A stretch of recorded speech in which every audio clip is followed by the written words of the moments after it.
Car les habitants de Jérusalem et leurs chefs ont méconnu Jésus, et en le condamnant, ils ont accompli les paroles des prophètes qui se lisent chaque sabbat. Acte 13, 27.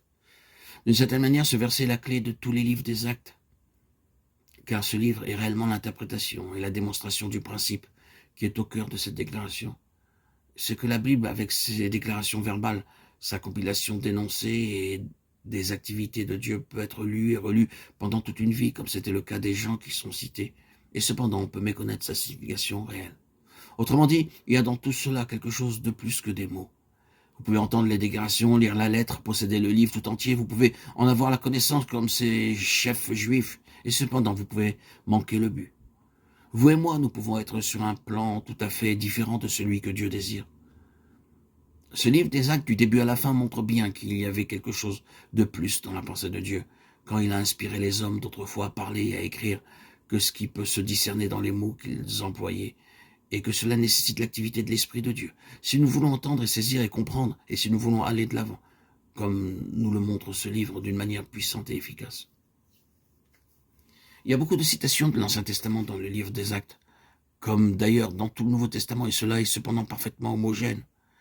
Les prophètes sont très souvent cités, mais remarquons la différence qui existe entre les mots employés dans le livre des Actes et l'effet produit sur ceux qui entendaient simplement ou lisaient les paroles des prophètes.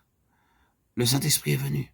Il n'écrit pas une autre Bible, il utilise l'ancienne, mais c'est un nouveau livre, avec une nouvelle signification et un nouvel impact. Et vous êtes surpris parfois de voir de quelle manière le Saint-Esprit emploie l'Écriture. Vous n'avez encore jamais saisi cela de cette manière.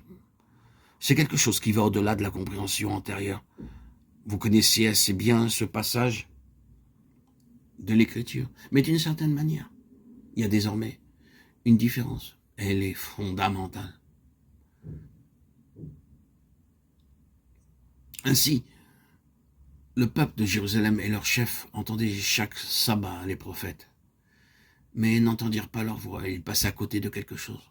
La voix de Dieu venant à travers cette parole, la signification divine dans ce qui était dit comme distinctive parmi de simples déclarations. Il est possible d'être rassemblé pour entendre parler du Seigneur et pour certains simplement d'entendre les paroles et de pouvoir dire « il a dit ceci et cela », répétant ce qui a été réellement déclaré. De même, il est également possible pour d'autres de dire « je n'avais encore jamais vu cela auparavant. Je connaissais ce passage de l'Écriture, mais je ne le voyais pas ainsi. » Quelque chose que nous avons reconnu comme étant non seulement rafraîchissant, mais comme une valeur fondamentale. C'est ce qui différencie les paroles des prophètes et la voix de Dieu par les paroles des prophètes. Ainsi, ce verset dans le chapitre 13 est d'une certaine manière la clé pour le livre tout entier.